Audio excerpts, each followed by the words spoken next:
มาปะกันอีกตามเคยในรายการปกิณกะแห่งธรรมะสเปเหระสปะสเปดจากตุเจ้าวัดหนองตองห่างดงจังหวัดเชียงใหม่ตนนี้ตมาภาพมาปะโยมเป็นประจำทุกวันในเวลาเดียวกันนี้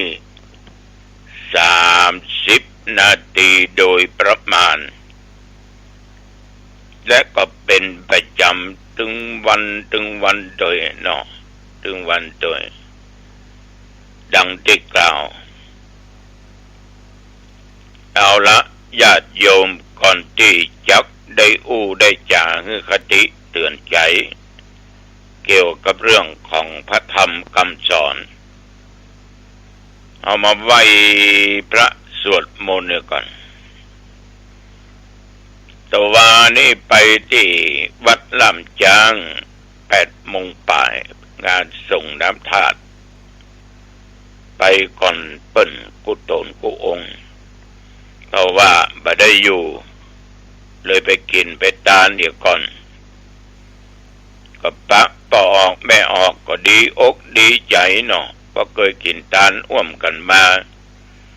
ตั้งแต่สมัยตุเจ้าตนเก่าซึ่งเป็นลูกศิษย์ลูกหาได้ล้มหายตายจากไปตุเจ้าเพื่อก็กลัวเป็นเวียกเป็นการกับชะตาพี่น้องชาวบ้านก็เลยอุทิศร่างแก่โรงพยาบาลมหาราชนครเชียงใหม่เมื่อเปิ้นตายปุ๊บ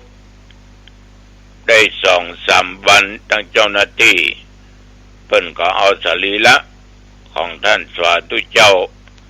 อดีตเจ้าอาวาสนั่นน่ะก็ไปเป็นครูบาอาจารย์ใหญ่ได้สอนแก่นักศึกษาที่โรงพยาบาลมหาราชเชียงใหม่ก็มี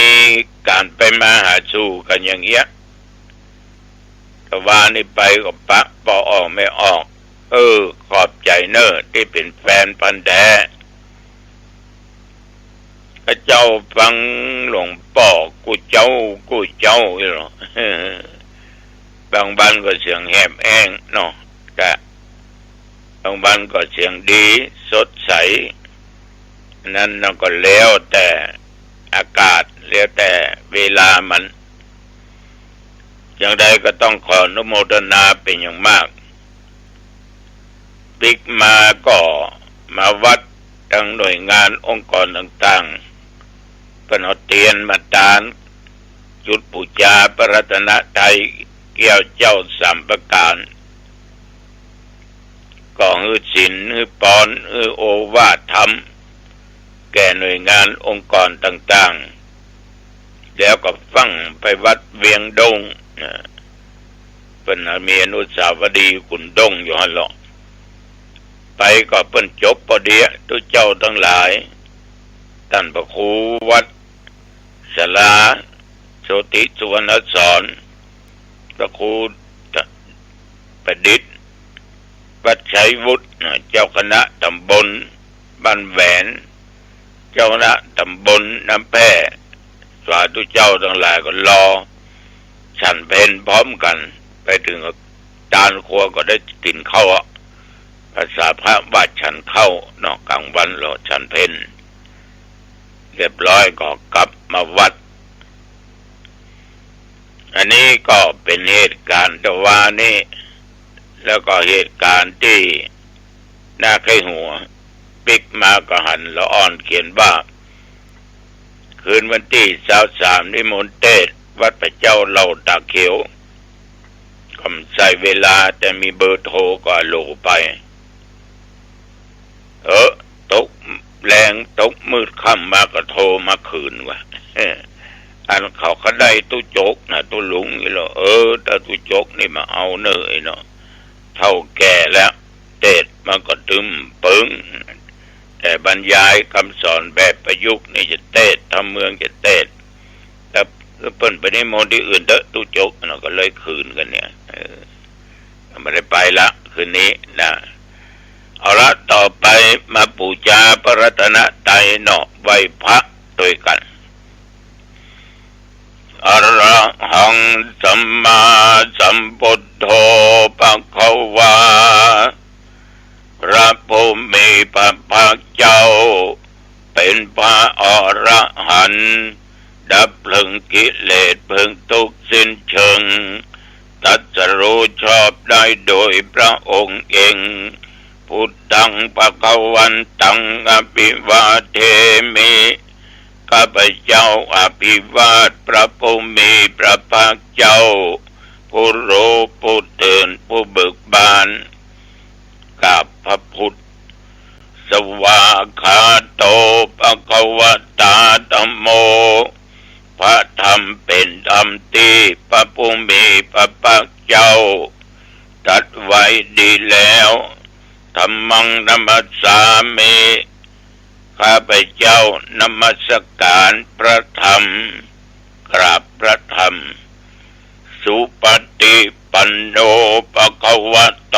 สาวกสังโฆพระสงฆ์สาวกของพระผู้มีพระภาคเจ้า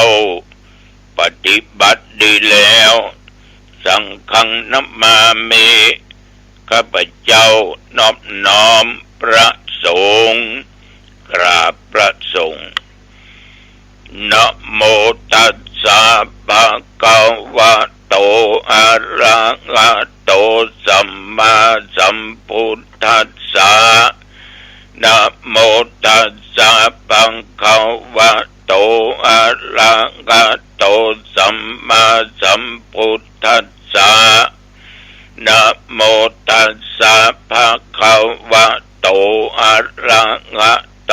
สัมมาสัมพุทธัสสะพุทธังสรณังคัจฉามิธัมมังสรณังคัจฉามิสังฆังสรณังคัจฉามิตุติยัมปิพุทธังสรณังคัจฉามิตุติยัมปิธัมมังสรณังคัจฉามิตุติยัมปิสังฆังสรณังคัจฉามิตติยัมปิพุทธังสรณังคัจฉามิตติยัมปิธัมมังสรณังคัจฉามิตติยัมปิสังฆังสรณังคัจฉามิอิติปิโสภควะอะระหังสัมมาสัมพุทโธวิชชาจารณะสัมปันโนสุขโตโลกวิทูอนุตตโลปุริสัตธัมมสารถิสัทธาเทวมนุษย์สานังพุทโธภควาติยันตุนิมิตตังอวังมังคะลัญญาโยจามนาโปสกุณัสสัทโธปะปะคะโหตุสุปินังอากันตังพุทธานุภาเวนะวินาศเมนตุสวากขาโตปังเขาวะตาธัมโมสันติติโกอากาลิโกเอหิปัสสิโกโอปัญญิโกปัจจตังเวทิตโพวินยูหิติยันตุนิมิตตังอวังมังคะลัญญาโยจามนาโปสกุณัสสัทโธปะปะคะโหตุสุปินังอากันตังธัมมานุภาเวนะวินาศเมนตุ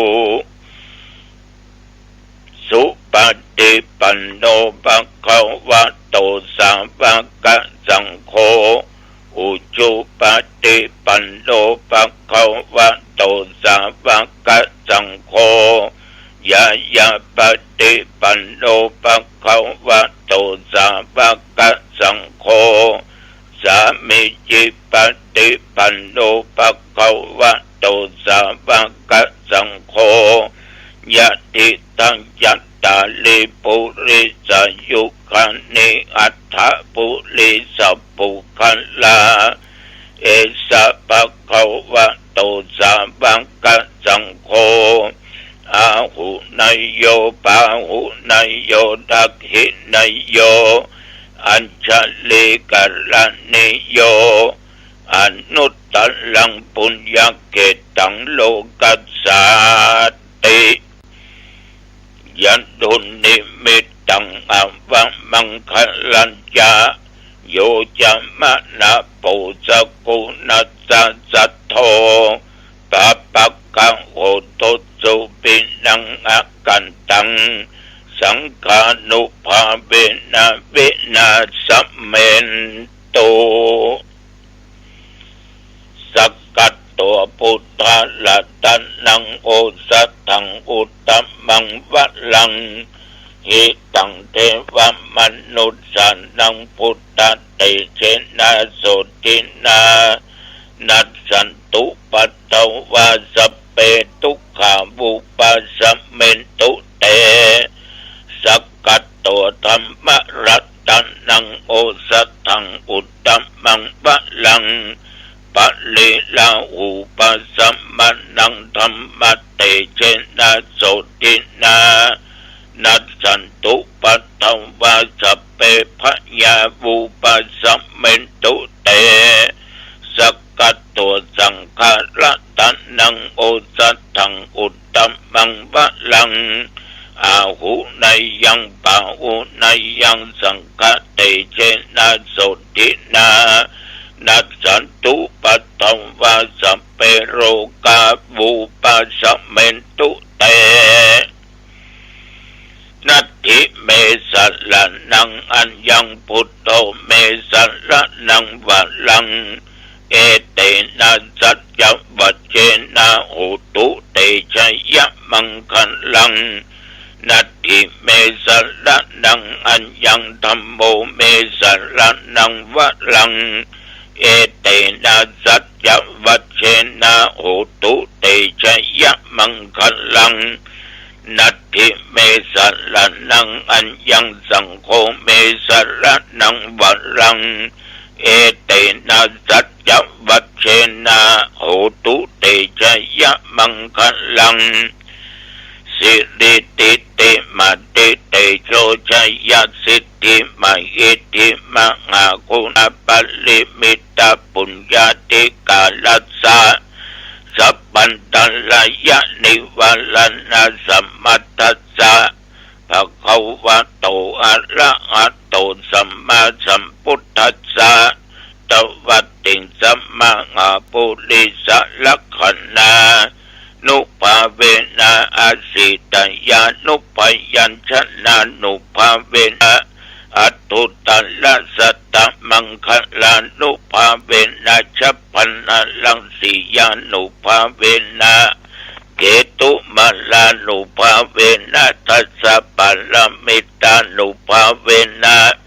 ทัสสะอุปปาลมิตานุภาเวนะทัสสะปัลลมัทธปัลลมิตานุภาเวนะ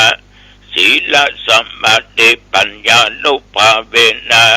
พุทธานุภาเวนะธัมมานุภาเวนะสังฆานุภาเวนะเตจานุภาเวนะอิตานุภาเวนะพัลลานุภาเวนะยยะธัมมานุภาเวนะจตุรสิทธิสังอัสสะธัมมขันธานุภาเวนะ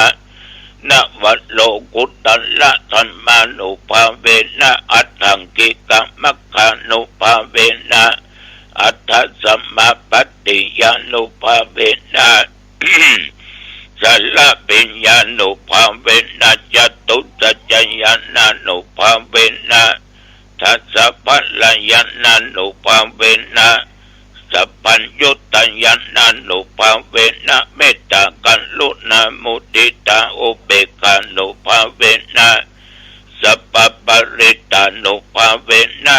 ลัตตนัตตยาสัลลนานุภาเวนะตุยังสัพพโลกาสุกุปัตถวะทุกขโทมันนัสสุปยาสาวินัสสันตุสัพพอันตรายาปิวินัสสันตุสัพพสังกัปปะตุยังสัมมิจันตุติกายุตตะตุยังโหตุสัตตวัสสะชีเวนะสัมมังกิโกโหตุสัพพทาอากาสัพพปัตตวันนะภูมิกังกัมมังอาสัมมุทธาอารักขตเทวตาสัทธาตุเมอนุรักขันโตภวตุสัพพมังคลังรักขันตุสัพพเทวตาสัพพพุทธานุภาเวนะสัทธาสุติภวันตุเตภวตุสัพพมังคลังรักขันตุสัพพเทวตาสัพพธรรมานุภาเวนะสัทธาสุติภวันตุเตภวตุสัพพมังคลังรักขันตุสัพพเทวตาสัพพสังฆานุภาเวนะสัทธาสุติภวันตุเต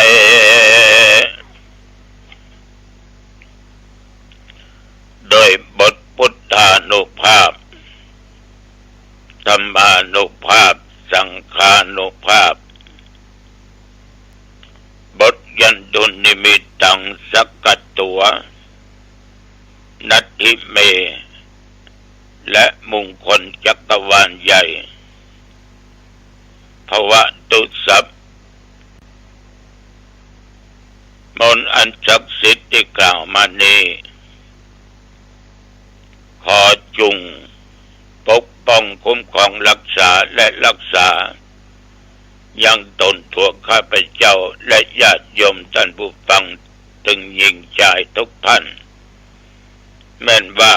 ได้ตะลงโรคภัยไข้เจ็บอย่างหนักอย่างร้ายกินยุกกินยาเท่าใดก็มาหายไปหาหมอรักษาก็บ่หาย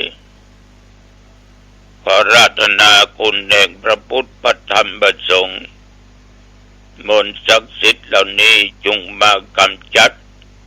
ยังโรคภัยไข้เจ็บที่เกิดขึ้นกับตนตัวข้าพเจ้าญาติโยมทุกคนจงอันตรธานสัวหายที่จะเกิดมาไปหน้าอย่าได้มาใกล้อย่าได้มาไกลแม่นเดินทางไปเหนือใต้ทุกออกไกลทุกสลอกทุกกองไปก็มีใจกลับมามีโชคมีลาภปราศจากภัยอุทกภัยอคิภัยบาตภัยอุปัติภัยโลกภัยอย่าได้เกิดมีมาแก่ข้าพเจ้าและญาติโยมมีความสุขกายสบายใจจำเริญไปด้วยสติและปัญญาประตั้งตัวอยู่ในความประมาทจำเริญด้วยกิจการงานในหน้าที่ยิ่งขึ้นไปอายุวันโนสุขังปะลังกรมอุตุได้ประกาศบอกตักเตือนว่าอย่าได้ลงว่าบ่มีฝนบ่มีลมเนอะมันยังมีอยู่เพราะเป็นหน้าของมันตั้งแต่เมื่อตะวันว่ามาจนถึงปัจจุบันประเดี๋ยวนี้24 ชั่วโมงยมและอาตมะบุญมีเนาะได้ผ่านมาอีก1 วันอย่างปลอดภัยและต้องผ่านต่อไปโดยไม่มีอุปสรรคใดๆทั้งสิ้นจนได้120 ปีเนาะแต่ว่ากินก็ง่ายกินก็ตอนก็ได้ไปงานดังที่กล่าวมาค่ำมาคืนก็พักผ่อนอยู่ที่วัดจนถึงปัจจุบันวันที่25นี่ญาติโยมท่านทั้งหลาย เมื่อเจ้าก็จะไปเจริญพุทธมนต์ขึ้นบ้านใหม่ที่บ้านจังคำยะหมูจักเจ้าภาพด้วยนะก็เป็นคนกรุงเทพแล้วก็ช่างที่ก่อสร้างบ้านเปิ้นบอกให้เปิ้นก็เลยโทรมานิมนต์วันที่25หมู่บ้านจัดสรรตั้งบ้านจังคำหลวงพุ่นนะแล้วก็บ่ายจะไปที่วัดตำนักธรรมนิมิตรบ้านอ้อยนั่นก็เป็นจะตานเตียนและทำบุญประเพณีของสาธุเจ้าวัดเจ้าอาวาสและสถานบ้านอ้อยบ้านตำนักเป็นบ้านเกิดเมืองเดิมเป็นบ้านที่ตุเจ้าตนนี้เกิดที่หั่นอกฝังที่หั่นบวชเน้นที่หั่น3 โมงเย็นปะกันเมื่อคืน2 ทุ่มมาปะกันที่บ้านน้ำแพร่หลังวัดเขตคิชวาสงานข่าวดำ2 ทุ่มเมื่อคืนเด้อเอาปะกันเด้ออย่าไปลืมเด้อวัดประสิงห์นะส่งน้ำพระบรมธาตุวัดประสิงห์นั่นน่ะพระบาทสมเด็จพระเจ้าอยู่หัวพระราชทานผ้าไตรน้ำส่งวันที่27เป็นจะมีการอบรมสมโภชวันที่28ตัวเจ้าก็จะไปสวดชยันโตส่งน้ำพระบรมธาตุของวัดประสิงห์เนอปะกันที่หั่นปะกันที่วัดประสิงห์ญาติโยมท่านทั้งหลายการดำเนินชีวิตของหมู่เฮาเนี่ยจะต้องตั้งตัวตั้งตนไว้ถูกที่ถูกทางก็หมายความว่าชีวิตเอาถึงชีวิตเนาะแล้วเราก็ต้องอยู่กับสังคมกับโลกเนี่ยไปอีกนมนานเราจะต้องหาธรรมะมาเป็นข้อปฏิบัติในการดำรงชีวิตนำชีวิตไปในทางที่ถูกต้องเราก็ต้องตั้งเป้าหมายล่ะคนเราเนี่ยยังมีเป้าหมายของชีวิตว่าจะต้องทำอย่างนั้นจะต้องทำอย่างนี้เป็นไปแบบลมๆแรงๆอนาคตในชีวิตมันก็หดหู่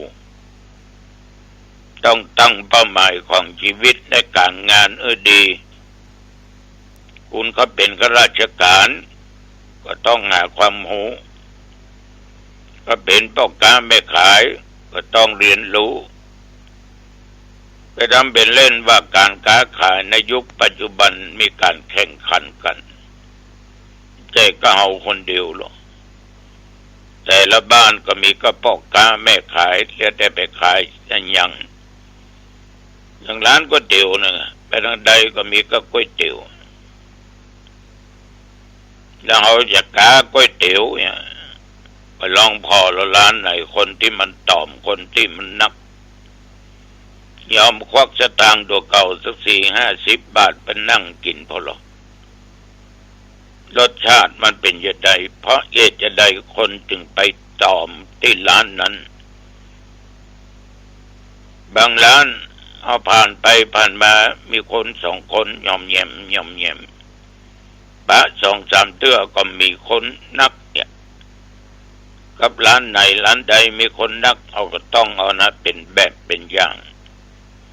ลองไปสืบเสาะดูว่าเปิ้นตั้งเป้าไว้อย่างใดอย่างบางร้านเนี่ยเต้าที่เขาฟังคืนนี้ต้องขายหมด100 ถ้วยเปิ้นก็เคยขายหมด100 ถ้วยแต่ก็ผ่านไปเกิน100ก็มีน้อยเดี๋ยวนี้มันถ้วยเท่าไหร่เนาะถ้วย40-50 บาท10 ถ้วยก็500ละ100 ถ้วยก็5,000ละลองคิดดูดีๆเพื่อก็สามารถยะได้ดังนั้นการค้าการขายเป็นการแข่งขันกันมันมีเครื่องปรุงอย่างใดปัญญาอย่างใดคนอย่างติด ไม่ได้เขาเอาแบบของตัวเก่าเนี่ยบางคนตัวมักเค็มก็เค็มบัดเท่าตัวมักเผ็ดก็ใส่กะพริกเผ็ดบัดเท่ามันมีเครื่องปรุงหรอก